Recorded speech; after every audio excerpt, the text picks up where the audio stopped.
Beginning as a very successful labor lawyer, R.Venkataraman got imprisoned during the freedom struggle, and the prison term became an internship in politics, with him getting to know major leaders of the freedom struggle in jail. Soon after independence, he was elected to the Provisional Parliament. The encouragement received from Prime Minister Nehru and others impelled him to give up his practice as a lawyer and devote his whole time to parliamentary work. From 1957 as a minister in Tamil Nadu, R.V. earned the reputation as the most successful industries minister of any state. R.V. gave primary importance to power generation. In particular, functioning under the Kamaraj regime, he contributed to the optimum mobilization of the rivers of Tamil Nadu, both for irrigation and for power generation. R.V. said to himself a target that a factory should be established every day of the year somewhere in the state. From 1964, in the second half of his 10 years as Industries Minister, he achieved this target. While addressing a gathering, Lal Bahadur Shastri, as Chief Minister of Uttar Pradesh, once jokingly asked Kamaraj, "Why don't you lend Venkataraman to my state for a term?" But who could imagine that he and most of his colleagues in the Tamil Nadu cabinet would lose the elections of 1967, paving the way for DMK to capture power in the state. R. Venkataraman was also defeated. Although he went to political wilderness for a while, to ensure that R.V.'s expertise and experience was available to the nation at large, Mrs. Indira Gandhi appointed him a member of the Planning Commission. R.V. functioned with distinction in this capacity from 1967 to 1971. In the meantime, the Congress party split into the Organization Congress and the Indira Congress. I did not join the old Congress, nor did I join the new Congress. In my opinion, they were both wrong. During 1971 to 1976, R.V. was in a political wilderness, having not joined the old Organization Congress or the new Indira Congress. He took over as editor of Swarajya, a weekly news magazine founded by freedom fighter Kaza Subbarao. Swarajya was known for its fearless editorials and thought-provoking articles. Rajaji used to contribute to this magazine regularly. R.V. wrote strong and pungent editorials against the emergency declared by Mrs. Indira Gandhi, showing his commitment to the constitutional and democratic processes. His comments in Swarajya on the verdict of the Allahabad High Court in the election petition against Mrs. Indira Gandhi indicated his standing as a fearless and independent Democrat. His editorials were a dangerous rope walk due to the press censorship in vogue at that time. In 1977, when elections were announced, the Congress sent word to R.V. that he should return to the Congress fold and contest for Parliament from the South Madras constituency.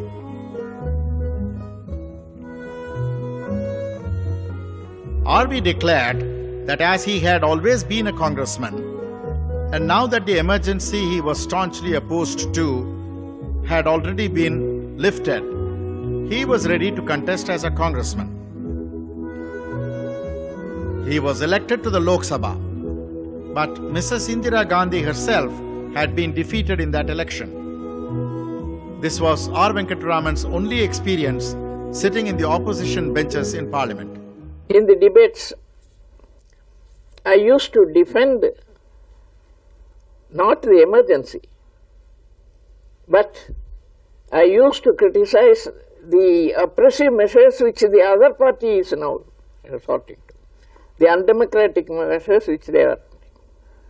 Nowhere in the world is a former Prime Minister prosecuted, except for crimes like bribery and this and that, not for any political activity.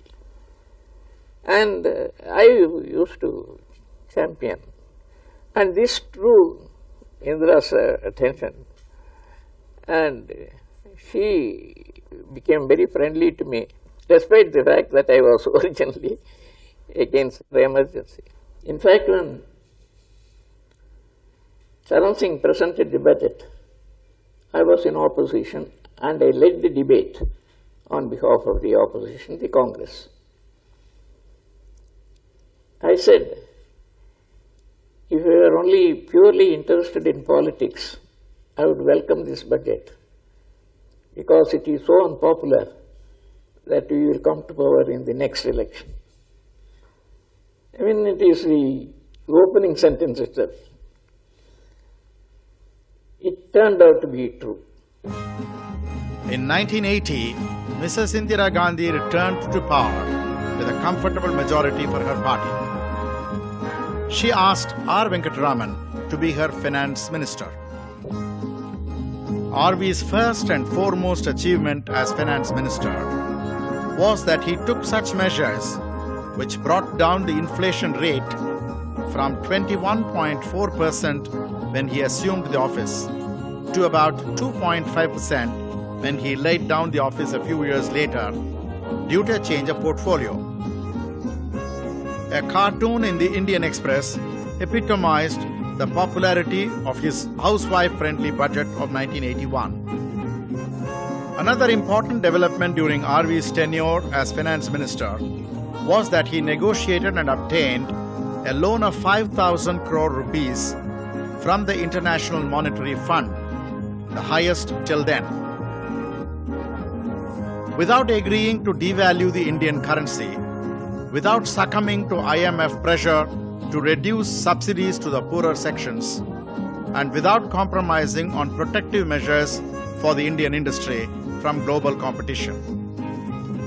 The IMF loan was to be drawn as 1,000 crore rupees per year for the next 5 years. But the economy improved in 2 years and substantially so in 4 years. There was a cabinet meeting when the fifth and final installment was due to be drawn. I told them we should not draw it, we should surrender the money to the bank, saying, thank you very much for the assistance you gave. Our economy has increased, improved, and developed. Therefore, we are not drawing the last installment. And that increased our prestige in the United Nations. Indira Gandhi had an urgent need to have her confidant handle the defense portfolio. She privately discussed the national defense scenario with R.V. and shifted him as defense minister. R.V. secured a nuclear submarine on lease from the Soviet Union. The idea was to indigenously manufacture the nuclear pack, which was the heart of the system. But this scheme failed. His next priority as defense minister was the development of missile technology. Dr. Arunachalam told me that Kalam, who is in the space research, he is a very competent man, capable man. And if you can get him from the space research department and put him in charge of the missile technology, then we will be able to achieve something. So I put Kalam in charge of a cell. He has to report only to the minister. No financial controls or anything will come in the way. The minister will sanction the amounts and then what. And I told him, you are free to do anything in order to bring about this missile. And he said, yes, sir, I will take up the challenge. And as you know, he has really done a marvelous job. He has put India among the 5-6 countries which have missile technology in the world. As Defense Minister, R.V. also clinched a deal for the manufacture of the MiG-29 aircraft in India under license from the Soviet Union. Although, till then, the Soviet Union had maintained total secrecy about this aircraft. In 1984, Indira Gandhi told R.V. that she would like him to become the Vice President of India. The role of the Vice President was more ceremonial than being involved in active administration.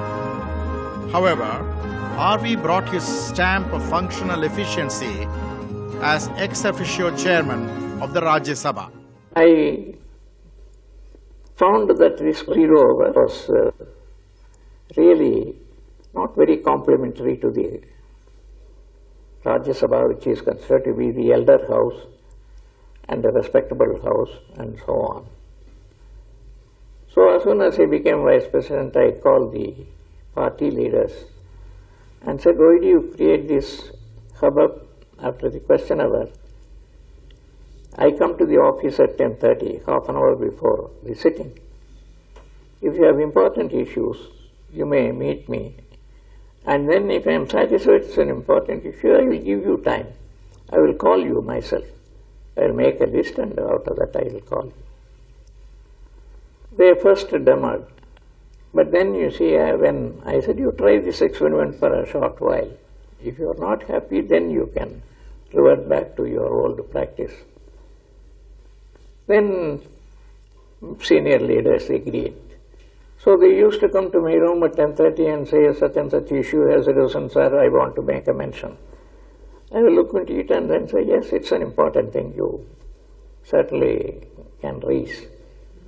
This way, I avoided the party leaders and party members suddenly getting up and shouting and so on. With the result that at the end of my term, there was absolutely no zero over. Everything went on orderly. Around the New Year Day of 1987, Prime Minister Rajiv Gandhi informed R.V. that he would like to propose him as the next President of India. R. Venkataraman won the presidential election with a much larger margin than what the Congress party had expected.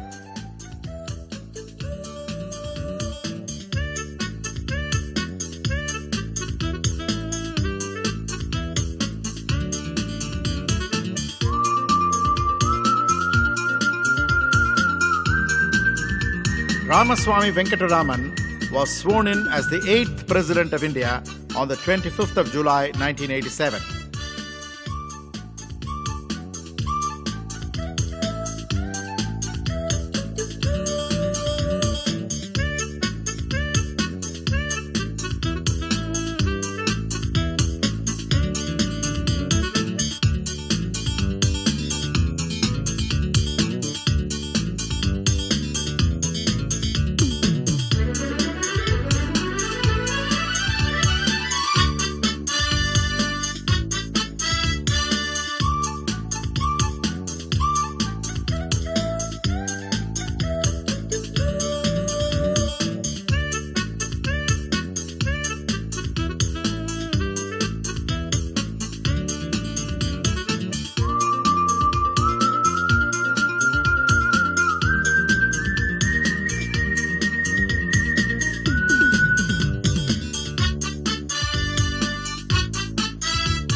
The installation of the new president was indeed colorful and ceremonial.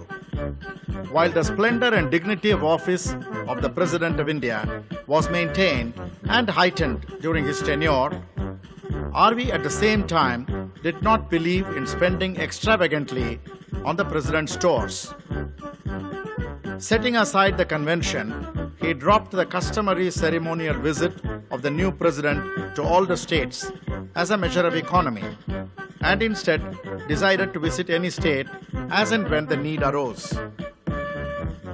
When in December 1989, a surgery was needed in his left ear, and the military secretary prepared an elaborate plan for a visit to America for the operation, R.V. declined to go abroad for surgery, stating that the military hospital in Delhi was the right place to go.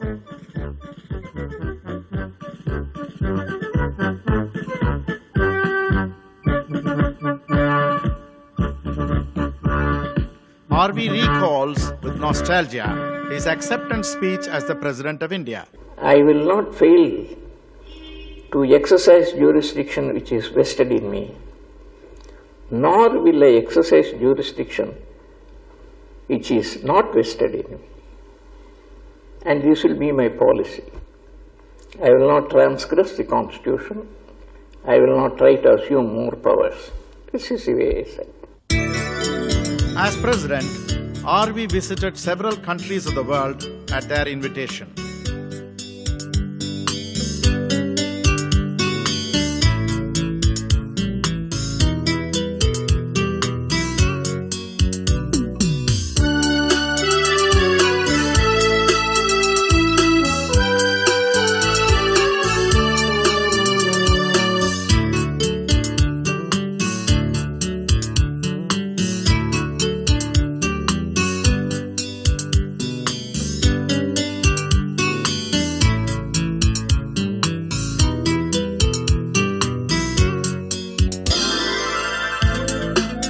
While these visits were generally ceremonial, building goodwill for India, there were also substantive dialogue in some instances.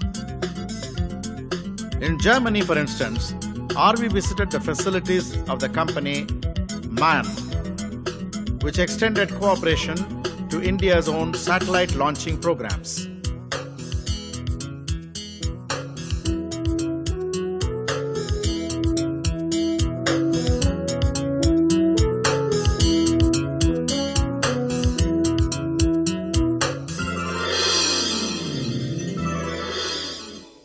When I went to China, I started some serious conversation. I was talking to the Prime Minister. I told him that there is no use harping upon what happened in 1962. If Japan can forget 2 atom bombs thrown on them and have friendly relations with the United States, if Vietnam, which had a massacre of its civilian population, could forget it and have friendly relations, a small skirmish on the border should not stand in the way of improving our relations. And he said, China is ever ready to do that. I said, we must go step by step. First of all, let us build confidence measures. Let us first withdraw from areas in which there is an eyeball confrontation. Then let us inform each other of troop movements so that there is no suspicion that the other side is moving the troops for any hostile purpose. The third thing I said, we may fall back as a last step from the current position to an agreed position on both sides so that you see accidental mishap may not happen. Pipon agreed with the idea, and then he said that the Joint Commission, which is looking into the border, will be advised by his government to take serious note of this situation. Apart from his visits abroad, the President also received a large number of dignitaries and heads of states at Rashtrapati Bhavan. Although he believed in the strict adherence to constitutional procedures, R.V. was not a stickler for protocol.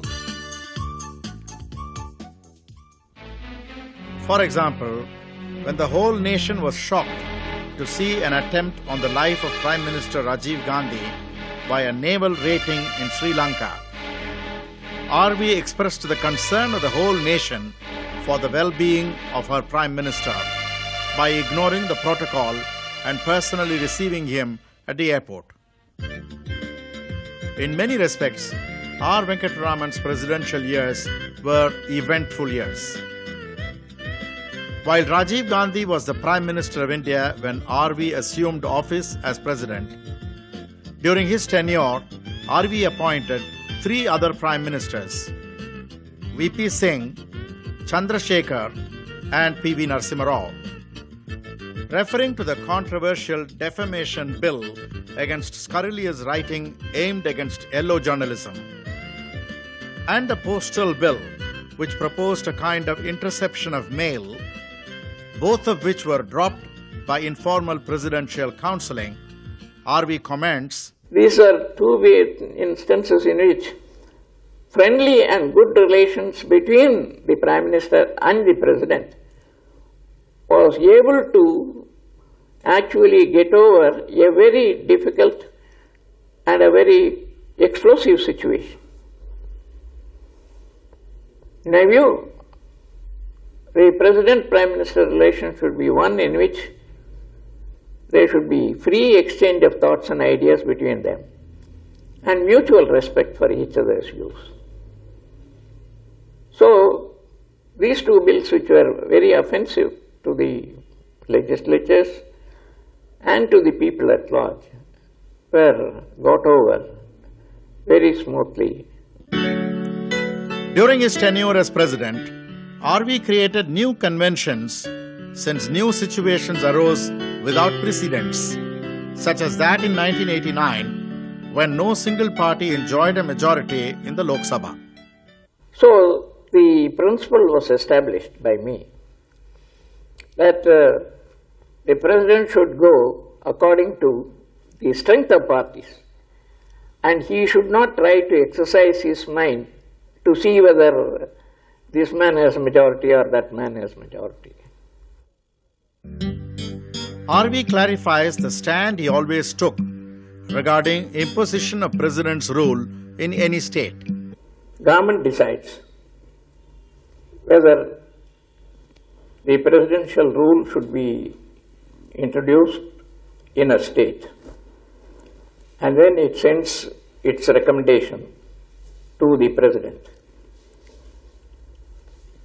Very often, people say that the President must not issue the proclamation or should express his dissent from the view of the government. As a person well versed in Constitution, I have found it very difficult to accept that position, because the facts relating to the imposition of a president's rule are all within the knowledge of the administration and not in the knowledge of the president. R.V. recalls his discussions with Prime Minister Narasimha Rao during what was modern India's arguably worst period of economic crisis. When Narasimha Rao came and consulted me, I told him, as far as I can see, there is nobody in the new house who is competent to handle such a serious financial situation. Therefore, you must think of somebody from outside who can have a good knowledge and experience of dealing with the international matters, international financial matters, and particularly with the World Bank and the International Monetary Fund. Then after some discussion, we agreed on Manmohan Singh, and Manmohan Singh was appointed Finance Minister. R.V. recalls that after the Finance Minister made certain commitments to the International Monetary Fund based on India's cabinet decisions, The cabinet tried to change its decisions, forcing Mr. Manmohan Singh to send in his resignation. Manmohan Singh came and met me. Then he explained the circumstances in which he had to send his letter of resignation. He said that he had already made some commitments in respect of policy to the IMF, and that it will embarrass him if he is not able to carry it out. I told Manmohan Singh to not to be hasty, and I will talk it over with the Prime Minister. Then I telephoned to the Prime Minister and asked him whether he knew that Manmohan Singh has sent his letter of resignation. He said, yes, I just know, so I wanted to come and see you. And then a few minutes later he came. But Manmohan Singh had left.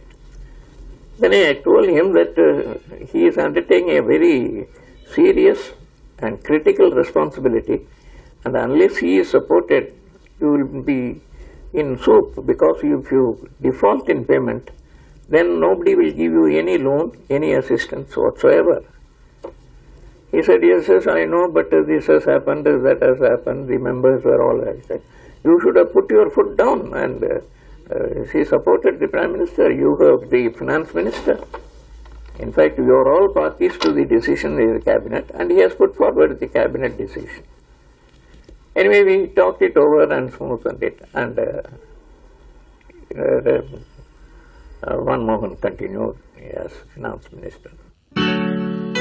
Resisting the offer for the second term, R.V. laid down his office as President of India in July 1992 and decided to remain a political neutral, devoting his energy for the development of cultural and non-political institutions.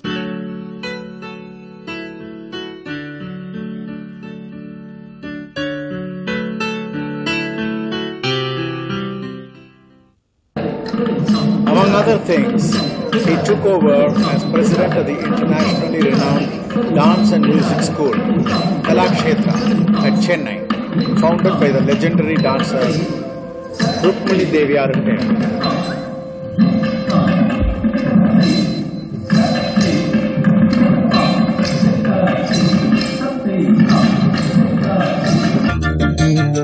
Approaching 92 years of age, R.Venkataraman remains a seasoned elder statesman, having witnessed the transition of his country from slavery to freedom, having participated in the historic processes, and having contributed to shaping the destiny of a nation from key positions of authority.